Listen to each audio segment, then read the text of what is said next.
You've probably seen the pictures, right? Japan's streets are legendary for being unbelievably clean, like spotless. But here's the crazy thing that anyone who's ever visited will tell you. Trying to actually throw something away there can be one of the most frustrating things you'll ever do. So, how can both of these things be true? Well, it all comes down to what I like to call the trash gauntlet, a set of rules that every tourist runs into, and today we're breaking down the three biggest challenges. Okay, so this is the central mystery we're tackling.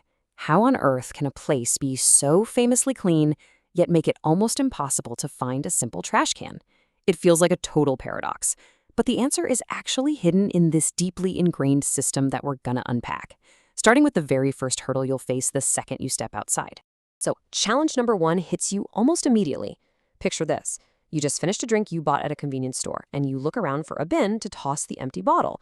You look, and you look again, and pretty soon you realize, wait a second, there are no public trash cans anywhere. This isn't a mistake. It's the first unwritten rule of the gauntlet. If you create trash, it's your problem now. You carry it. And this quote it nails the experience perfectly. You literally have no choice but to become a human trash can. That empty bottle, the wrapper from a snack, it all just gets stuffed into your pockets or your backpack, and you just carry it for hours, all day, until you finally get back to your hotel room. Okay, so you've survived the day, you've done the endless carry, and you're back in your room with your little collection of trash. You think, finally, I can get rid of this, but not so fast. This is where you run headfirst into the second and, honestly, way more complicated challenge, the sorting labyrinth. Because in Japan, throwing away trash isn't just about finding a bin. It's a legitimate science. And get this, we are not talking about your standard paper, plastic, glass kind of deal. No. We're talking about sorting your garbage into more than 10 different super specific categories.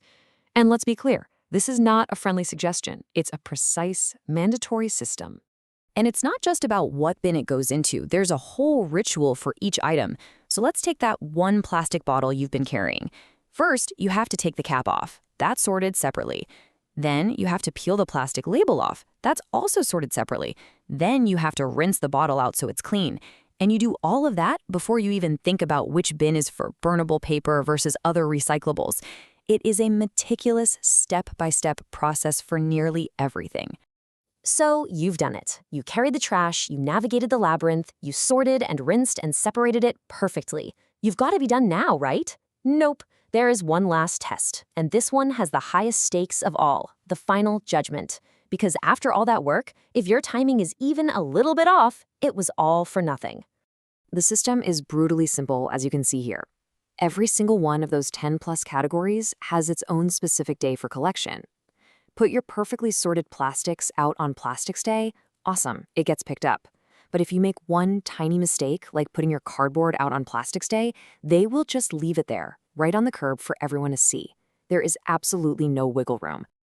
Oh, and they don't just leave it behind for you to deal with later. No, it gets worse. The collectors will slap a big, bright red sticker on your bag.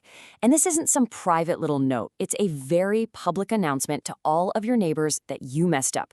It's an incredibly powerful social pressure tool. And believe me, you do not want to get the red shame sticker. So let's just quickly recap the gauntlet. First, you have the endless carry, which turns your pockets into a personal landfill. Then you face the sorting labyrinth, where you have to become a waste management scientist, and it all leads up to the final judgment, where a simple timing mistake results in public shaming. And that brings us right back to our big question. When you're standing on one of those immaculate streets, you have to wonder, is this whole complicated, stressful system just a massive burden? Or is this intense collective effort the actual secret, the price you have to pay for a truly spotless society? It's a really interesting trade-off when you think about it, and it tells you so much about daily life in Japan.